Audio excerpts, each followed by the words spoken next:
Today we'll talk about probability. Very familiar, yet still to be discovered concept.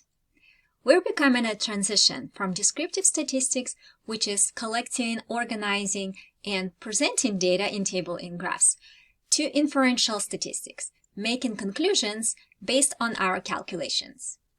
Let's talk about what do we know about the probability. If a baby is born, what is the probability that the baby is a girl? 50-50, or 1/2. The baby is either a girl or a boy.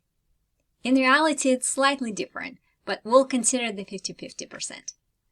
What is the probability that at Thanksgiving will be on Friday? Right, 0, because Thanksgiving is celebrated on Thursdays. What is the probability that when I roll a dice, I will get a number between 1 to 6? 100%. Dice has the numbers from 1 to 6 only. Probability can be expressed as percent, decimal, or fraction. Probability is the number that describes the likelihood of event happening. It ranges from 0, meaning the event will never occur, to 1, the event will occur for sure.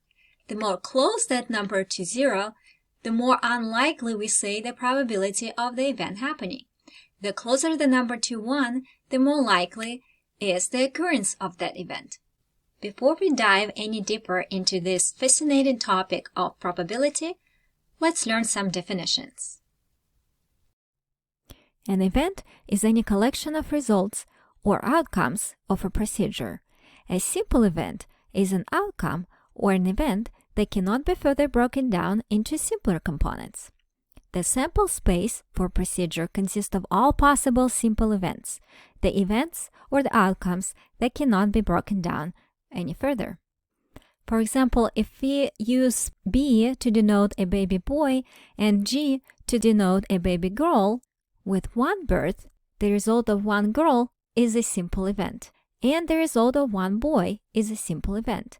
The sample space consists of a list of simple events, boy, girl.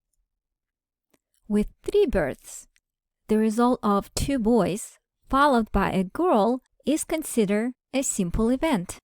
However, the event of 2 boys and a girl is not a simple event because it can occur with 3 different sample events: boy, boy, girl, girl, boy, and girl, boy, boy. The sample space for 3 births consists of 8 possible outcomes: boy, boy, boy, boy, boy, girl, boy, and so on. Probability is denoted as P, and events denoted as A, B, C, and so on.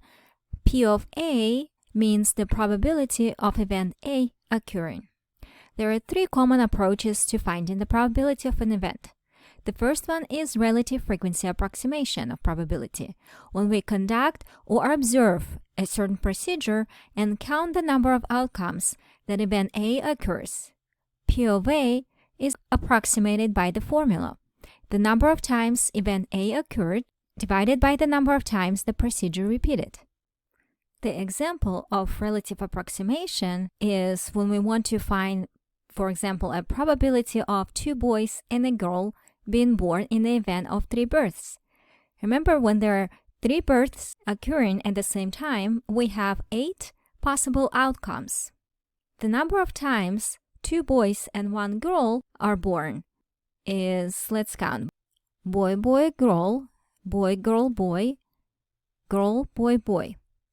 So the probability of 2 boys and a girl being born in the event of 3 births is 3 out of 8 possible outcomes. Another approach to finding the probability of an event is classical approach that requires equally likely outcomes. If a procedure has n different simple events, they are equally likely. This is very important, that all events are equally likely to occur. And if event A can occur in s different ways, then P of A will be the number of ways event A occurs divided by the number of different simple events. The example of classical approach of probability can be rolling a dice. For example, we want to find what is the probability of getting a 5 when roll a dice. Well, there is only one side with the 5 out of 6 total sides. So it would be equal to 1 side with the 5 divided by 6 total sides. Another way to find the probability of an event is to use subjective probability. That is estimation by using the knowledge of the relevant circumstances. For example, what is the probability of getting stuck in the elevator? If you got stuck in the elevator before, that you probably would estimate as probability is a little bit higher than the one who did not get stuck in the elevator. I looked it up on internet and found that probability of getting trapped in the elevator is approximately 1 in 50,000. So it's very, very tiny probability that you will get trapped in the elevator. In decimal, it would be 0.00002. As a percent, multiply by 100 by moving decimal point 2 times, it will be 0.002%. As you can see, it's a very tiny, slight chance to get trapped in the elevator. Lastly, the rule for rounding probabilities. When expressing the value of a probability, either give the exact fraction or decimal, or round off final decimal results to 3 significant digits. One suggestion: when a probability is not a simple fraction such as 2/3 or 5/9, express it as a decimal so that the number can be better understood. To see the importance of rounding the probability to 3 significant digits, let's take a look at the estimated probability of getting stuck in the elevator that we found before. Remember, it was 0.00002. If we round this result to 3 digits after decimal, it will be 0.000, which is equal to 0. That can be interpreted as the probability of getting stuck in the elevator is 0, none, which we know it's not true. There is a very slight chance to get stuck in the elevator. It happens 1 out of 50,000 times. That's why it is important to round the probability to 3 significant digits. Significant digits are the digits that carry weight. In this case, 2 would be the first significant digit, non-zero digit.